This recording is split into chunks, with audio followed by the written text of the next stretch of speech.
Bonsoir à tous, merci de nous suivre sur la RTB. Tout d'abord, les titres. Dans ce journal, les populations du Soum et de Loudalan n'auront plus à supporter la totalité des frais liés à la santé de la mère et de l'enfant de moins de 5 ans. Le projet solidaire et mobilisation communautaire pour l'amélioration de la santé, de la nutrition et des chances de survie Solisan vient en aide aux couches vulnérables avec une enveloppe de 200 millions de francs CFA. Bibata Zerbo évolue dans l'entrepreneuriat agricole. Elle exploite un terrain d'environ 22 hectares dans le Nayala et cultive des spéculations comme le riz, le maïs, le mil et le coton. Avec un chiffre d'affaires prévisionnel d'au moins 8 millions de francs CFA, cet entrepreneur modèle a reçu les encouragements du gouverneur de la boucle du Moumoun. Vous l'entendrez dans ce journal. Voilà pour le sommaire de ce 19h. Mesdames, Messieurs, bienvenue. 200 millions de francs CFA, c'est le montant de la convention signée entre le projet solidaire et mobilisation communautaire pour l'amélioration de la santé, de la nutrition et des chances de survie Solisan et 10 districts sanitaires des provinces du Soum et de Loudalan. Une somme qui est destinée à supporter une partie des frais d'ordonnance liés à la santé de la mère et de l'enfant. Plus de détails avec Yamba Nakoulma, Séni Kiamtoré et Lazare Sanou. Cette signature marque le lancement officiel des mutuelles de santé dans le Sahel. L'initiative est du projet solidaire et mobilisation communautaire pour l'amélioration de la santé, de la nutrition et des chances de survie Solisan et Locades Dori. Ces deux structures viennent en réponse aux questions liées à la santé de la mère et de l'enfant de moins de 5 ans. Les premiers districts sanitaires bénéficiaires sont ceux des provinces du Soum et de Loudalan. Toute la population, tous ceux qui sont intéressés peuvent s'affilier à la mutuelle, pourvu qu'on prenne sa carte d'adhésion à 1000 francs et affilier les membres de sa famille à raison de 3000 francs par an pour bénéficier de la couverture sanitaire, depuis le CSPS jusqu'au CMA. Au CSPS, la couverture est de 70% et la quote-part à 30%. Et au niveau de CMA, la couverture est de 80% pour les prestations et la quote-part à 20%. Et pour l'évacuation du CSP jusqu'au CMA, c'est gratuit, c'est pris en charge par la mutuelle à 100%. Une aide de Solisan perçue comme une bouffée d'oxygène et appréciée par les bénéficiaires. On avait un problème de santé, mais lorsque cette mutuelle est venue, ça va nous permettre de résoudre beaucoup de questions de santé. 3000 francs par an, on se dit que ça c'est le minimum, ça c'est pas trop. Solisan est un projet qui va durer 3 ans 6 mois. Il est financé par la coopération autrichienne pour le développement et l'organisation catholique pour le développement et la solidarité OCADES. Le bas-fond de Bolgatanga dans le Gourmand a été aménagé en 2015 par le projet riz pluvial. Cette année, plus de 126 tonnes de riz y sont attendues. En début de semaine, les autorités locales de la région de l'Est ont fait une descente sur le terrain pour constater les prouesses des différents groupements qui y travaillent. Le reportage est de Presley Kiamtoré et Chantal Ouedraogo. Le gouverneur de la région de l'Est donne le top départ pour la récolte du riz FKR 19 dans le bas-fond de Bolgatanga. Aménagé en 2015 par le projet riz pluvial, 164 producteurs dont 111 femmes exploitent ce site d'une 50aine d'hectares. Une superficie d'environ 50 hectares ont été exploités cette année avec des estimations qui peuvent nous amener à dire qu'effectivement sur ce bas-fond, les acteurs qui y sont seront proches des résultats que nous escomptions. Une autre chose nous a beaucoup émerveillé, c'est le ratio de femmes sur ce périmètre. Et ce type d'initiative est à saluer. Toute action entrant en fait dans le cadre de la production, de la transformation et de la commercialisation en fait du riz qui est menée voilà, par le projet riz pluvial au bénéfice en fait des producteurs en fait voilà, du projet. Cette visite guidée par les services techniques de l'agriculture rencontre l'assentiment de ces riziculteurs. Ils en ont profité pour exposer leurs doléances.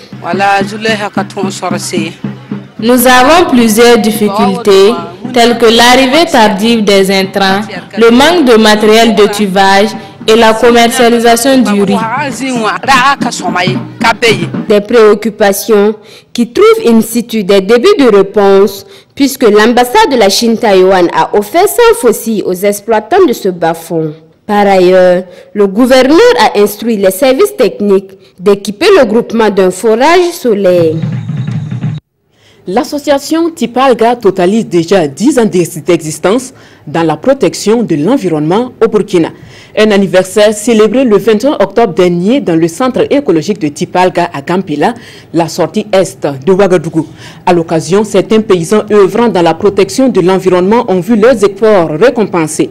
Paul David Bambara, Mahamadi Ouedraogo et Vincent Tchandrebego signent le reportage.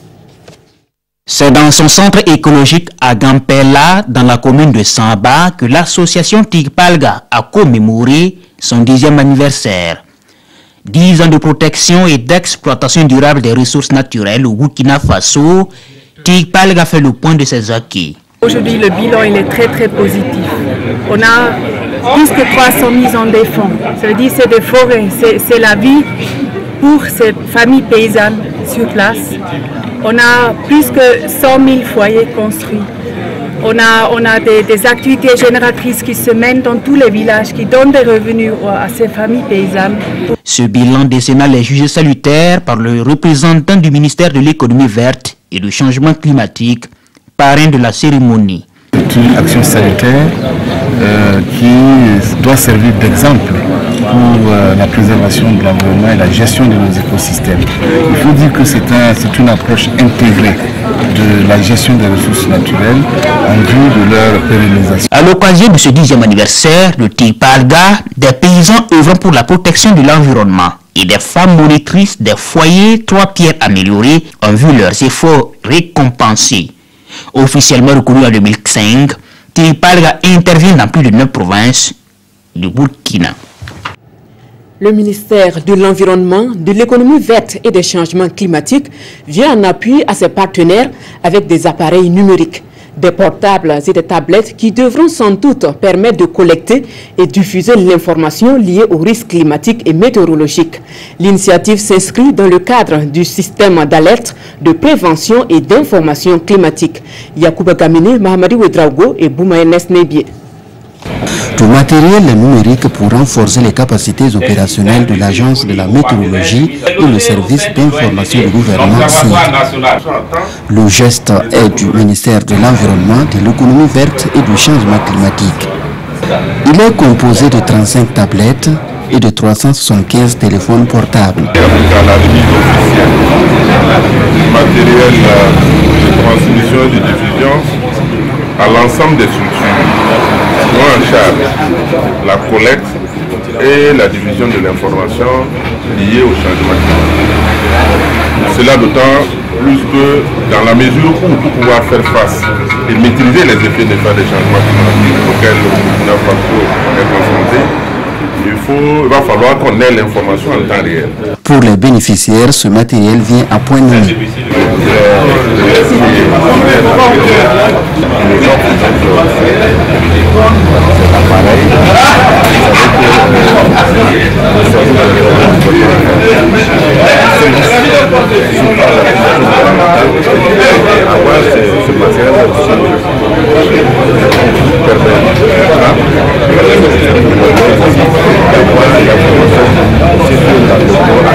Ce geste s'inscrit dans le cadre du projet Système d'alerte précoce national et d'information climatique SAPIC.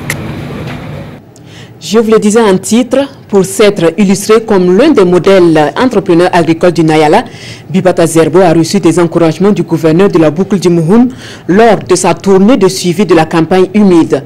Bibata Zerbo cultive du riz, du maïs, du mil et du coton sur une superficie d'environ 22 hectares. Ces prévisions se chiffrent à 8 millions de francs CFA. On en sait davantage avec Edouard Ouedraogo et Lassina Ouattara. À Saint-Koué, dans la commune rurale de Yé, la femme et la terre font bon ménage. Si ailleurs l'accessibilité de la femme à la terre relève de l'impossible, ici dans le Nayala, Bibata Zerbo depuis plus de 20 ans évolue dans l'agrobusiness. Cet entrepreneur agricole exploite plus de 22 hectares avec des cultures diversifiées. Le maïs, le coton, le mil, le riz et le niébé sont les différentes spéculations de cet entrepreneur modèle. Le bonheur et l'avenir, c'est dans le travail. Tout ce que tu fais peut aider ta famille. Les difficultés chez les femmes, c'est le manque du matériel agricole, l'engrais, la famille organique pour enrichir les sols. Selon Bibata Zierbo, une soixantaine de personnes travaillent à temps partiel dans ces exploitations agricoles. Bon an mal an, elle s'en sort avec plus de 8 millions de francs CFA comme recette annuelle. Comme elle, les femmes du groupement Yisiandé de Tougan tirent des bénéfices dans la culture du niébé. Qu'ils ont un bénéfice dedans. Maintenant, l'aide que le haricot leur donne là, que sa première partie, ça leur sert dans leur nourriture, la scolarité des élèves, même en famille, ça sert leurs besoins. L'exemple de Bibata Zierbo vient confirmer le rôle important des femmes dans le secteur agricole. Bon nombre de femmes désirent se lancer dans l'entrepreneuriat agricole au Burkina Faso, mais les comportements socioculturels sur la question du foncier freinent leur élan. Dans certaines localités, elles n'ont pas droit à la terre, une injustice qui mérite d'être corrigée. La paix au Burkina Faso, je valide. C'est l'hymne de la caravane culturelle des artistes unis pour la paix. Les initiateurs de cette caravane étaient ce 24 octobre face à la presse. La caravane va sillonner 4 villes du pays et à travers musique, danse et humour, les populations seront sensibilisées sur la non-violence, la tolérance et l'incivisme. Kwale Nebie, Mahamadou Ouedraogo et Boumaïnes Nebie. Tous pour la paix au Burkina Faso, je valide, c'est l'hymne de la caravane des artistes unis pour la paix. Une caravane prévue du 29 octobre au 3 novembre prochain. Ces artistes comptent à travers des œuvres artistiques telles que la musique, la danse et l'humour, sensibiliser davantage les populations sur la tolérance et l'incivisme. Nous savons que sans la paix, il n'y a pas de développement. Nous savons également que notre pays a traversé des moments très difficiles, qui fait qu'aujourd'hui nous assistons à une forme de violence, à une forme d'incivisme, à une forme d'intolérance. Donc c'est la raison pour laquelle beaucoup d'artistes se sont unis pour porter un message de paix, à savoir que notre pays a besoin de se stabiliser, notre pays a besoin d'aller de l'avant et sans la paix, rien de durable ne peut se construire. Et c'est la motivation de tous les artistes pour cette caravane intitulée la caravane culturelle des artistes unis pour la paix. Et comment va se dérouler même cette caravane-là? Cette caravane va se dérouler dans 4 villes du Burkina Faso. C'est vrai que notre souhait aurait été l'ensemble du territoire, mais nous nous limitons pour des questions de budget. La ville de Kaya, Zorgo, Zinari et Serlouagadougou sont concernés par cette caravane. La deuxième édition de la rentrée du droit d'auteur a été lancée hier à Bobo-Dioulasso. Placée sous le thème Culture sans frontières, cette édition entend faire la part belle aux détenus des maisons d'arrêt et de correction du Burkina. Le point avec Bilidou Bazongo et Karim Sissé.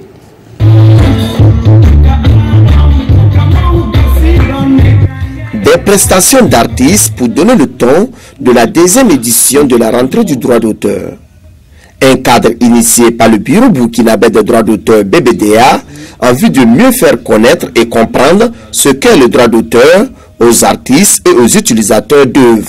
La rentrée du droit d'auteur pour nous est un outil pédagogique à la disposition des différentes parties prenantes, que sont les créateurs, les utilisateurs d'œuvres de l'esprit, les pouvoirs publics, la population de façon générale, de faire une immersion dans la gestion collective, de savoir ce que c'est que la documentation, ce que c'est que la répartition, ce que c'est que l'exploitation, ce que c'est que la direction des affaires juridiques, comment fonctionne de façon plus pratique et dans un français plus simple la question du droit d'auteur.